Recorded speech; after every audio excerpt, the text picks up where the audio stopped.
Alright, YouTube, it's time for Occult video number 49, I believe it is. It might be 48. I'm a little bit tipsy right now, so don't fault me.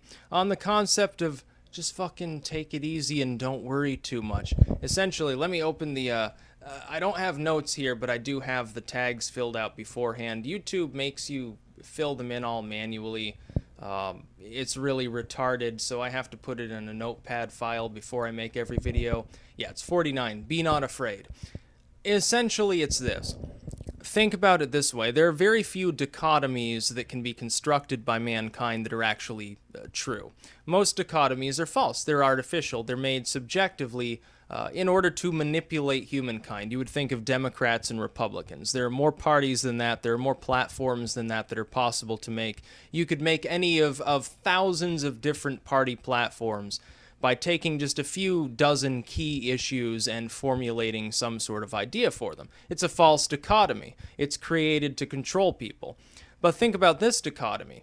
When you die, when your mortal coil has been shed, when you give up the ghost, have the radish, kick the bucket, buy the farm, whatever fucking lingo you want to use to describe it, either there is or there is not a continuation in some form. If there's not, why be afraid? There's nothing you can do about it. You're going to be dead. If you're dead, you're not going to care too much about the fact that you've stopped existing. So just live life to your fullest, enjoy things, take it easy, fucking don't be anybody's slave, be free, do what you want to do. Maybe leave a memory behind if you're capable of doing that, but ultimately the highest goal there should be just take it easy, relax, enjoy the sunshine on your shoulders, essentially. And also, fucking cities suck, because they'll suck the soul right out of you regardless. If there is a continuation, why worry?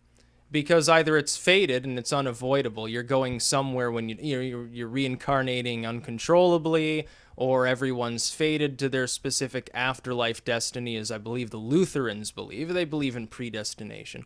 Or you're not, and in which case, live a good life. Nobody is going to fault you for enjoying the sunshine, plowing your cabbages into the earth, and walking through the woods, going fishing or something. No, as far as I know, there's no even spiritual path that has a prohibition on such things. So just enjoy what you wish to enjoy. Don't take life too seriously. And if you get to those pearly gates and they say, well, it's hell time for you, you stupid sinner, say, well, who fucking cares? You're a tyrant in the sky, so who gives a fuck? There's a link in the description to a Depeche Mode song called Heaven, which roughly sums up my spiritual beliefs. I do not take life too seriously. It ties into my Epicureanism. This goes beyond my political beliefs. This goes into the realm of the spiritual. A lot of people think, I'm assuming, that I'm bullshitting when I talk about demons, when I talk about spells and memetics and stuff like that. I'm not. I came to that conclusion after years of experimentation, after my own experiences with what would generally be regarded as demons and other occult forces. I don't ask anybody else to believe in them, specifically speaking.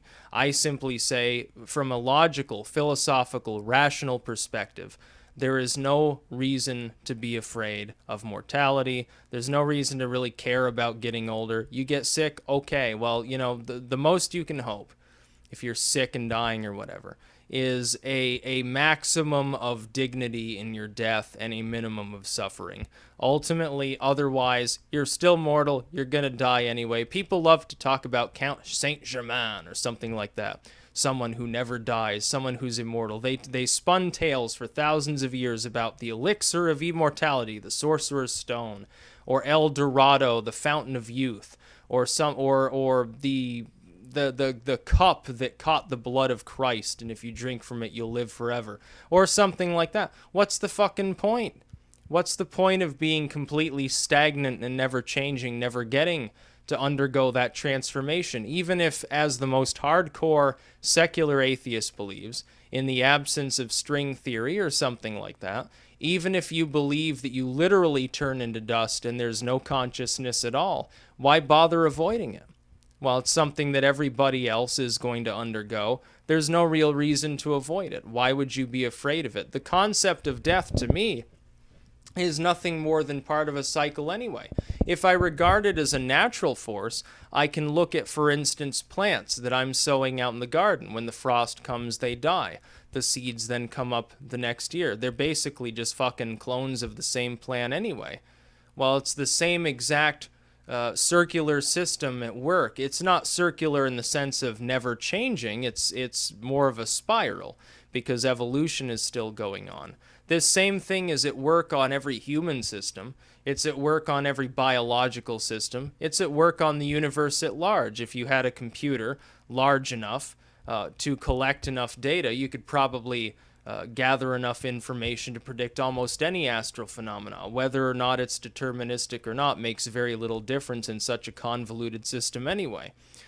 Therefore, why would I be afraid of this circular or spiraling system? Every spiritual path denotes that there is some sort of continuation. There are different ages. We look, for instance, I'll take an example. Look at Norse mythology. Within Norse mythology, if you die, you're going to like Helheim or Valhalla or something, depending on what you've done within your life, and you're there for a very long time. But at the end of Ragnarok, when it's fully time for the end to come, all of those same spirits, all of those same people and creatures and gods, they come back to Earth. There's a great war. Everything gets ripped apart until the absolute splitting asunder of all existence. But is it the end? No. And another age just begins. All of these people then cycle right back into the same damn system all over again. It doesn't even seem to matter what religion or spiritual path I look at. They all seem to be telling basically the same reincarnatory story. You would think of, for instance, the Bible.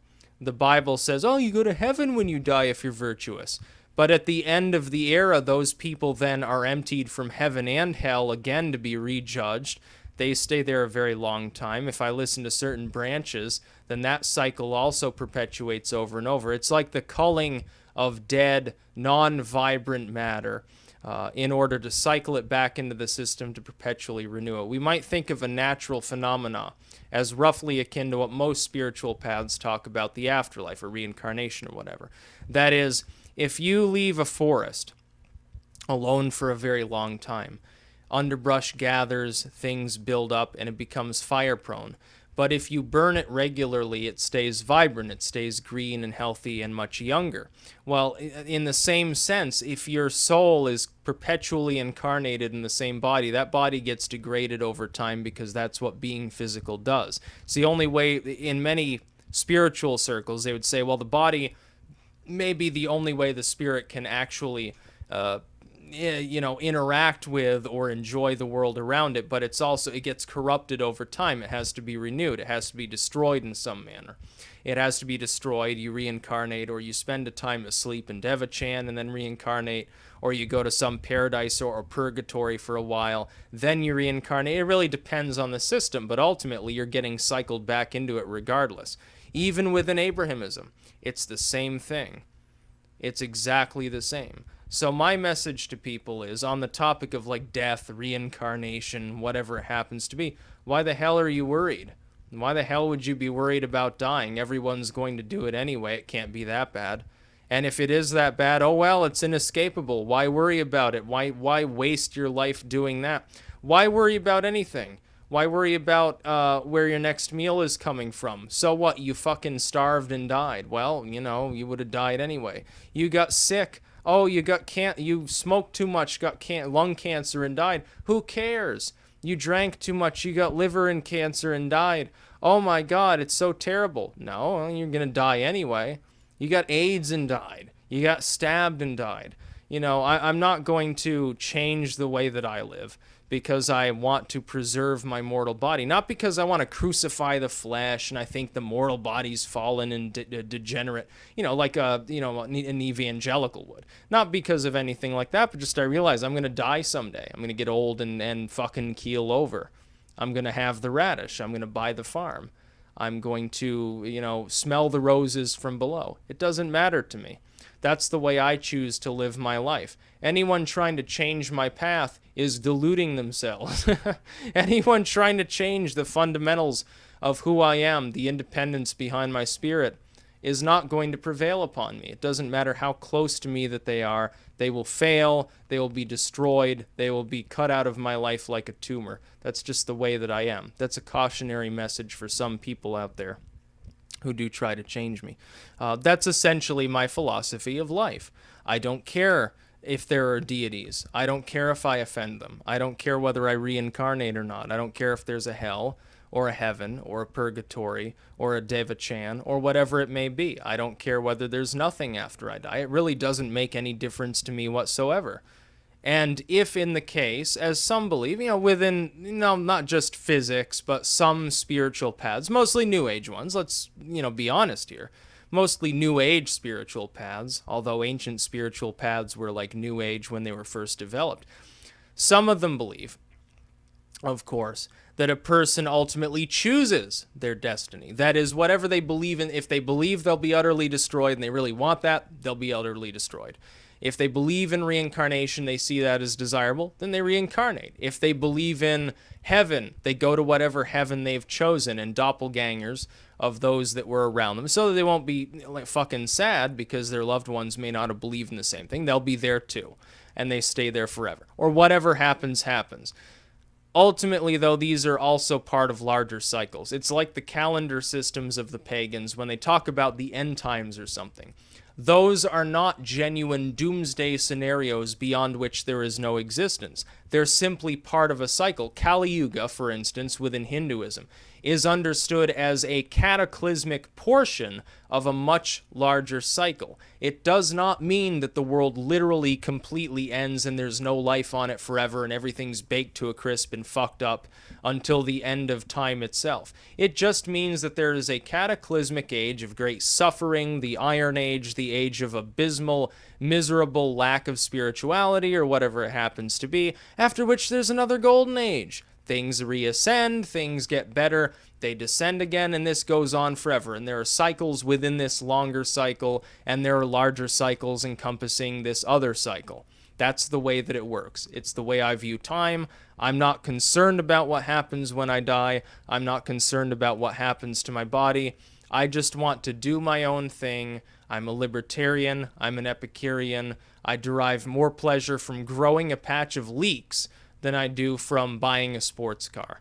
Many other people will think this is rubish or simplistic. That's okay. If the atomic war or Kali Yuga or doomsday or any of these other things come while I'm alive, I can still do what I want to do. Unfettered. I'll be able to do it even more because all my neighbors will probably be like keeled over from radiation poisoning or something.